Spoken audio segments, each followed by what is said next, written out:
Ya pemirsa, selamat pagi. Hari ini hari Rabu 19 Desember 2024.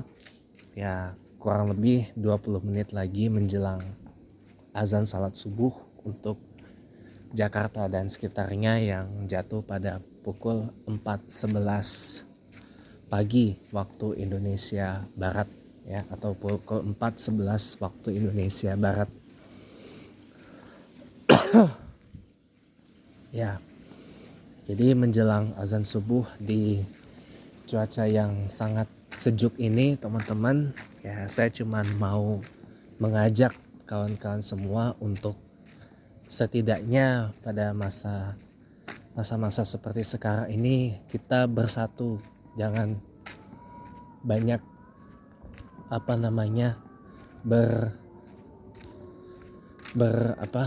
bertengkar-tengkar, karena kita kan tahu sendiri kan Indonesia ini kan sedang ekonominya dibangun kembali pasca COVID-19, ya kan.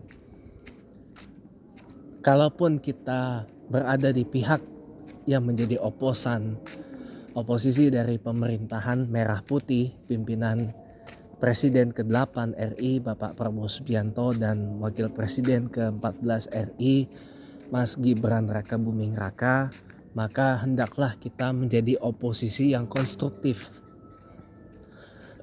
oposisi yang bisa menjadi checker and balancer yang baik, bisa menjalankan fungsi pengawasan dan penyeimbangan dengan baik dan benar, bukan oposisi yang destruktif. Ya ibaratnya ya seperti yang kemarin saya sampaikan berkaitan dengan kejadian Wakil Presiden kita Mas Gibran Rakabuming Raka yang salat Jumat lantas muncul narasi negatif dari masyarakat di mana-mana, karena memang itu udah standar protokolernya seperti itu. Ya, di mana-mana begitu juga kok. Ya. Di mana-mana begitu. Apalagi Mas Gibran Rakabuming itu kan Jumatannya datang seperti kita-kita ini gitu loh. Enggak pakai woro-woro ke DKM Masjid Baitur Rahman Kota Semarang, Jawa Tengah. Langsung datang aja sama seperti kita-kita ini kok. Cuma karena beliau melekat jabatan wakil presidennya sampai tanggal 20 Oktober 2029, memang jadi pengamanannya seperti itu. Jadi mohon, saya kira polemik seperti itu tidak usah dipanjang lebarkan. Sudah selesai, kita fokus bagaimana rencana kenaikan pajak pertambahan nilai 12% itu tidak terjadi. Bagaimana supaya nanti tahun depan tidak diberlakukan 2 pajak baru untuk perpanjang STNK, surat tanda nomor kendaraan, dan bagaimana agar segala perpajakan yang menyusahkan masyarakat itu tidak diberlakukan. Nah itu yang harus kita pikirkan, itu yang harus kita bahas, ya. Jangan teralih fokus hanya gara-gara isu yang seperti itu, jangan gitu loh. Makanya ayo mari kita sama-sama menjadi oposisi yang konstruktif, sama-sama jadi barisan checker and balancer yang bijak gitu ya. Kalau ada yang kurang bagus ya kita kritisi dengan cara yang elok gitu loh. Jangan hanya karena ketidaksukaan lantas malah jadi pamer kebencian, pamer umpatan, jangan. Saya akui saya tidak merupakan bagian dari pendukung Prabowo Gibran. Milih pada Pilpres kemarin juga enggak. Saya milihnya yang nomor 3, Bapak Ganjar Pranowo Mahfud MD yang diusung PDI Perjuangan. Tapi kan kenyataannya 96,2 juta atau 50%, 58% pemilih kan memilihnya Prabowo Gibran, bukan Anies Caimin atau Ganjar Mahfud.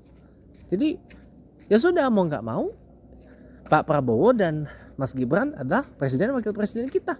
Yang harus kita kawal, yang harus kita awasi pemerintahannya, agar jangan sampai apa yang dipidatokan oleh Bapak Presiden Prabowo Subianto pada saat pelantikan itu meleset semuanya. Kalau memang mau mengentaskan kemiskinan, ayo kita sama-sama kerjasama entaskan yang namanya kemiskinan. Kalau mau berantas yang namanya kelaparan, ayo kita sama-sama kerjasama berantas kelaparan. Kalau mau berantas korupsi, ayo sama-sama kita bekerja sama berantas korupsi, berantas judi online, berantas apa itu yang macam-macam itu. Ya, pornografi, porno aksi, ya, pinjaman online, ya, jangan. Ayo sama-sama begitu. Daripada ya, kita sibuk dengan perkara-perkara yang remeh-temeh, ya, ayo sama-sama kita bersatu, gitulah. Nanti kalau dirasa nggak puas dengan pemerintahan Prabowo Gibran, tinggal suarakan 2029 ganti presiden seperti yang akan saya matangkan nanti dekat-dekat tahun 2028. Nanti di tahun 2028 kita kencangkan 2029 ganti presiden. Kalau memang nggak puas dengan pemerintahan Prabowo Gibran, nah hadirkan sosok-sosok yang bisa dicapreskan, naikkan ke panggung. Itu baru benar, itu baru sehat. Jadi mari teman-teman ya, saya mohon banget dengan sangat kita jalankan peran kita sebagai pengawas dan penyeimbang dari pemerintahan merah putih Prabowo Gibran ini dengan baik dan benar.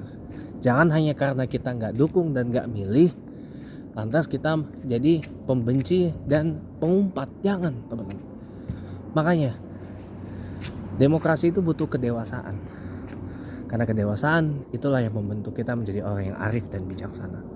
Selamat pagi, salam Indonesia Raya.